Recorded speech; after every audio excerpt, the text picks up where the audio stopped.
Stephanie. Thank you for agreeing, Stephanie, to be interviewed by Texas Education 911. We are so sorry for what's happened to you during this time, and this interview is so important because we're wanting to hear from parents. We want parents to speak up and to stand up. But our thoughts and prayers are with you. So thanks again for being willing to come forward and share your story. So our goal today is to cover what happened and how you feel your rights have been violated. And then we want you to make a plea to our Texas lawmakers to urgently act to fix Texas schools. So as hard as this might be, we want to capture the most important information of what happened. And I know that you've prepared and you're ready to give us those details. So Stephanie, I'm going to turn it over to you. Okay, thanks for having me. My daughter is a student at the junior high at Canyon ISD, and this is located right outside of Amarillo. She experienced what is classified as indecent assault. This is Penal Code 22.012 during band class last May. A young man made sexual comments to her and touched her inappropriately. 2 witnesses reported this, and they to the teacher, and they along with our daughter and the offender were taken to meet with the principal. Once there, he separated the kids, conducted interviews, and took statements from each of them, and then sent them back to class. At this point, he considered the matter closed. Now, district policy requires him to retain witness statements. However, by his own admission, he shredded them the next day, severely hampering the police investigation. Further, he failed to comply with Title IX regulations, and he failed to report the incident to law enforcement. He didn't even bother to notify parents. In all, the principal violated local policy, Texas Education Code, and Title IX. His negligence enabled the young man, who incidentally was already on probation, to go on to commit 2 more acts of indecent assault at the school before finally being sent to juvenile hall. I went through all 3 levels of the local grievance process. This process took us 5 months to get through, and I do not believe that this grievance process is for the faint of heart. Meaning, I believe it is meant to wear the parent down with all the deadlines and obfuscation. When we finally arrived at the level 3 hearing, the Board of Trustees acknowledged that the principal had violated multiple policies, but no reprimands were made. I also filed a complaint, with TEA on the principal for violating 2 of his educator code of ethics, standard 1.7 and 3.2. And I'll talk about that in just a second. But it took TEA 3 months to respond, and only to suggest that I go through the local grievance process. And if they had actually read my complaint, they would know that I had already done this. So any hopes that I had of TEA holding my district accountable quickly vanished. Because the principal failed to report our incident to the Title IX coordinator, which is a violation of Section 106.4, an investigation also had to be done under Title IX rules. We were shocked to learn that the educators and administrators at CISD are trained, but none are certified under Title IX. And despite their training, none of them knew when to report allegations to the coordinator or how to properly conduct an investigation. The district's Title IX coordinator apparently doesn't know what a conflict of interest is, which is key when creating your investigative team, and that is something that she's responsible for. The very principal who was under investigation, incredibly, was assigned as investigator. And this is just one of the unfortunately just one of the many failures throughout the process. So the administrator is non-compliant with FL Local and FL Legal.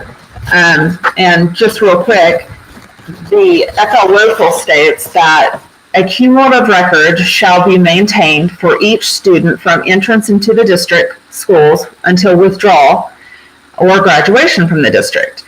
And so what that includes is records of a teacher or school counselor or administrator conferences with the student or pertaining to the student, verified records of serious or recurrent behavior patterns, and records pertaining to the student or parent complaints. So any of these, the statements that were taken, so that includes that were shredded.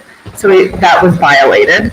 And a district, or I guess that would be the district shall not destroy any of the records. So that's what FL Legal states.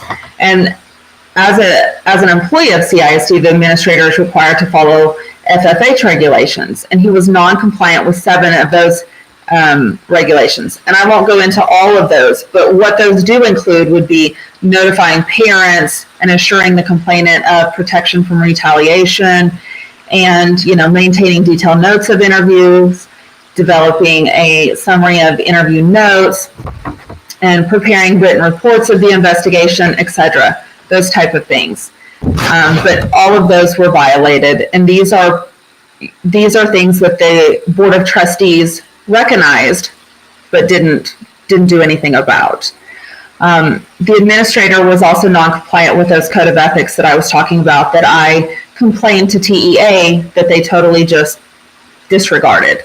And those included: the educator shall comply with state regulations, written local school board policies, and other state and federal laws, which he did not do.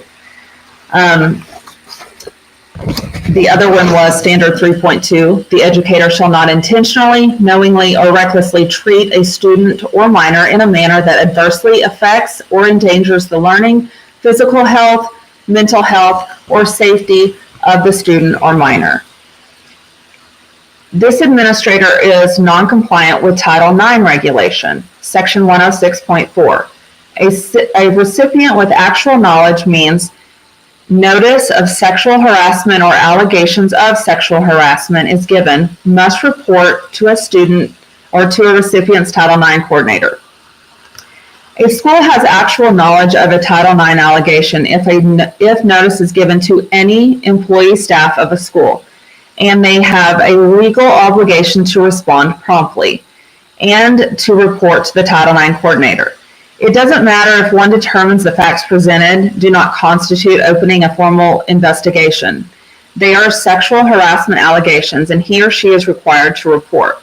For anyone who might be listening to this that is not familiar with Title IX, once allegations are reported to the coordinator, he or she, and she in our case, is required to acknowledge the complainant and offer support services, along with information regarding a formal complaint, and to confirm whether the complainant wants to participate in a grievance process.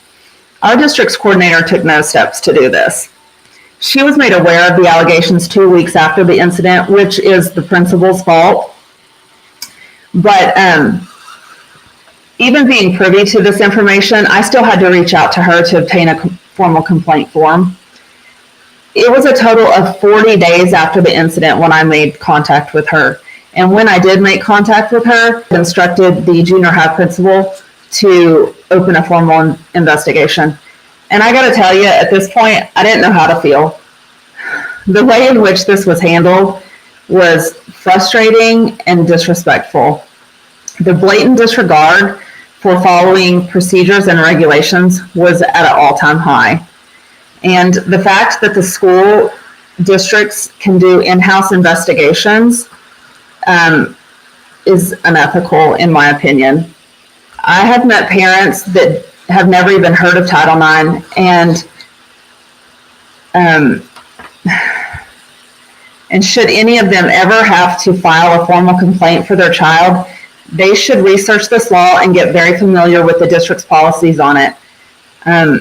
Because the district given the chance, they will mow you down if you let them. They intentionally will not give you the information because they only have their interest in mind. They are protecting each other and their brand.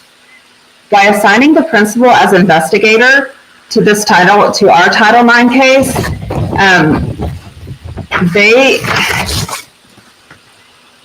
it was a complete conflict of interest and a guaranteed outcome for them. Per Title IX requirements, the individuals involved in the process resolution efforts must not have any bias or conflict of interest. And the principal in our case was at fault for violating several regulations and destroying evidence of a case that he was now put in charge of. I did request a new investigator, but this further proves the glaring indifference for the victim and the parents and the process in general.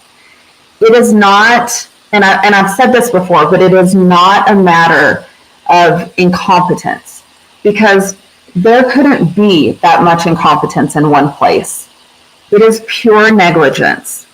And I feel that it is such a disservice to our students for these educators and administrators that are only required to take a Title IX training course, yet they are allowed to conduct investigations with little to no knowledge of Title IX law.